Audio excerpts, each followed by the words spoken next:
আসসালামু আলাইকুম। আজকে আমরা দেখব যে আমরা কোন শোরুম থেকে কিভাবে টেইলরিং সেক্টরে টেইলরিং এর জন্য প্রোডাক্ট পাঠাইতে পারি বা ইনভয়েস জেনারেট করতে পারি। তো সেক্ষেত্রে আমি এখানে চাপাই শোরুমে লগইন আছি। তো এরপর এখানে আমাদের মেনুতে টেইলরিং অপশন আছে। টেইলরিং অপশনে ইনভয়েসেস অপশন আছে। তো ইনভয়েসে গেলে আমরা এখানে ইনভয়েসের বিভিন্ন অপশন দেখতে পাবো।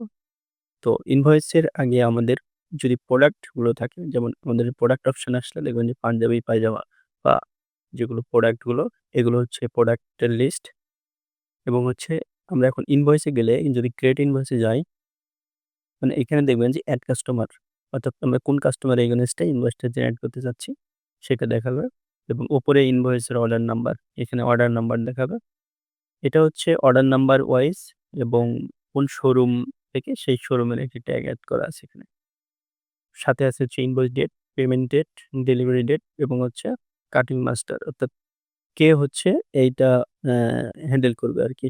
এই ড্রেসটা বা এইটা কাটিং করবে সেই মাস্টারের নাম এখানে অ্যাসাইন করে দিতে পারি। এখন যদি শোরুম কাস্টমারকে এড করি, তাহলে আমি যে একটা কাস্টমারকে এড করলাম, সুজয়, তার ফোন নাম্বার আছে। এরপর আসি আমি আইটেম এড করার জন্য। দেখা যাচ্ছে যে আইটেম আছে এখানে প্যান্ট, শার্ট, কোট আর অল আইটেম। এখানে আমি সার্চ করলেও পাবো। যদি আমি এখানে সার্চ করি, দেন চলে আসছে পায়জামা, পায়জামা, ঠিক আছে? তো আমি একটা প্রোডাক্ট এড করতেছি প্যান্ট। এড করার পরে এখানে দেখেন আমার এখানে কোয়ান্টিটি, ডিসকাউন্ট এবং প্রাইস। এই প্রোডাক্টের প্রাইস এটা দেখাচ্ছে এবং এর কোনো ডিসকাউন্ট আছে কিনা বা ডিসকাউন্ট দিতে পারি এখান থেকে আমরা। আর এখানে মেজারমেন্ট। মেজারমেন্ট এখানে আমরা প্রত্যেকটা ঘর অপশন আকারে আসে যে মেজারমেন্টের ওয়াইজ সেটা আমরা মেজারমেন্ট এখানে দিতে পারি। যেমন এখানে আমি আ নরমালি মেজারমেন্ট ওয়াইজ লিখেছি। অ্যান্ড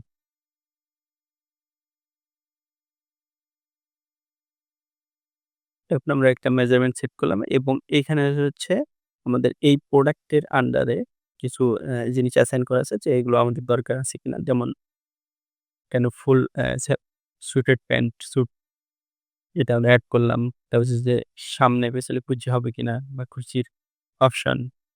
তারপর ক্রস প্যান্ট। এখানে কিছু অপশন গুলো আছে এগুলো আমরা কাস্টমারের রিকোয়ারমেন্ট অনুযায়ী এড করে দিতে পারি।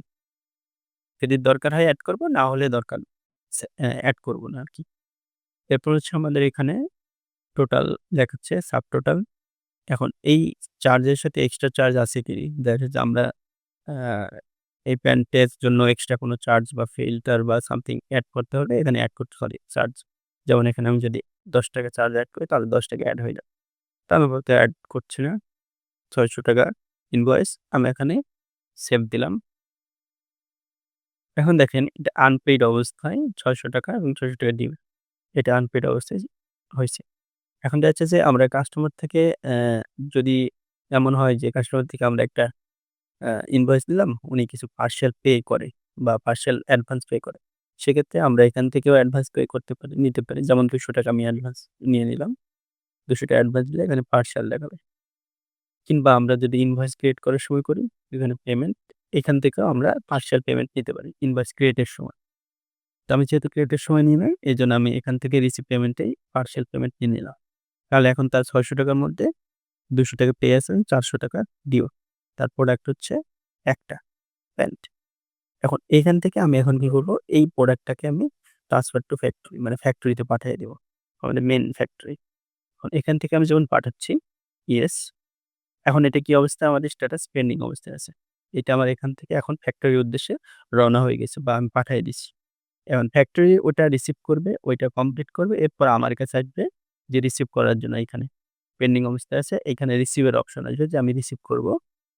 রিসিভ করলে ওই প্রোডাক্টটা আমার কাছে চলে আসবে যখন, তখন আমি রিসিভ করলাম।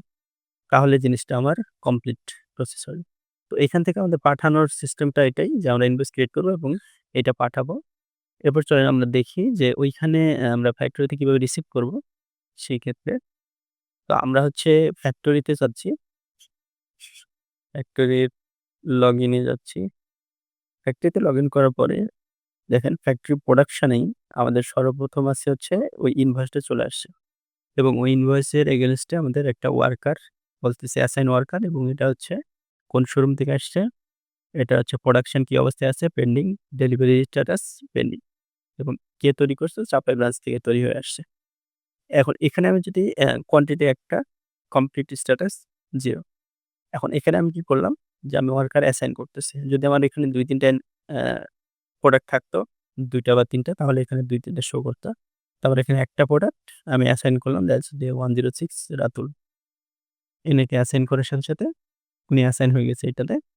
অ্যাসাইন হওয়ার পরে এবার এই যে অ্যাসাইন কালেকশন এটাতে যখন যাবো তখন উনি যাকে অ্যাসাইন করছি ও কাজ কমপ্লিট করার পরে যখন আমার কাছে আসবি যে আমার হ্যাঁ, কাজ কমপ্লিট তখন আমি এই ডিটেইলস এ যাবো।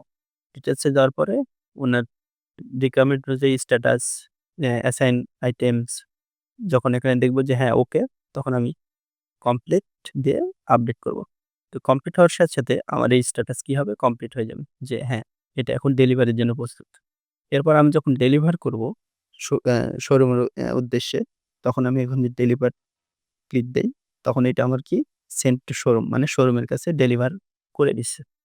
কারণ শোরুমের কাছে যখন ডেলিভার হয়ে গেছে তখন ডেলিভারির সময় আমি ওইটার সাথে আমি একটা চালান রেডি করে দেব। যেমন এই যে শোরুম ডেলিভার এত তারিখে এবং এইটার জন্য আমি একটা চালান রেডি করব। যে এই যে আমি এখানে যদি সিলেক্ট করি তাহলে উপরে ডাউনলোড চালান একটা অপশনে আমি যদি ডাউনলোডে ক্লিক দেই তাহলে ওই শোরুমে এগেইনস্ট এ একটা চালান রেডি হবে।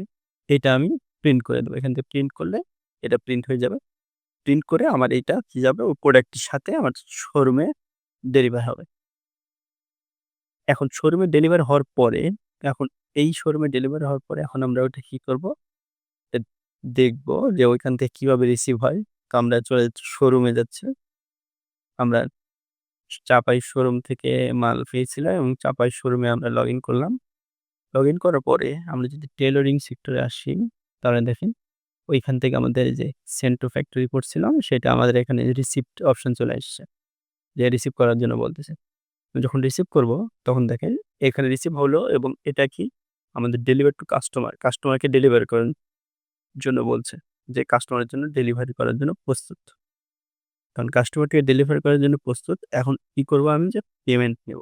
যে কাস্টমার আসছে এখন কাস্টমার থেকে ফুল পেমেন্ট নিয়ে নেব। ৳৪০০ ওকে ফুল পেমেন্ট নিয়ে সেন্ড টু কাস্টমার। কাস্টমারের হাতে ডেলিভার করে দিলাম। ওকে। আমাদের ফুল প্রসেস কমপ্লিট।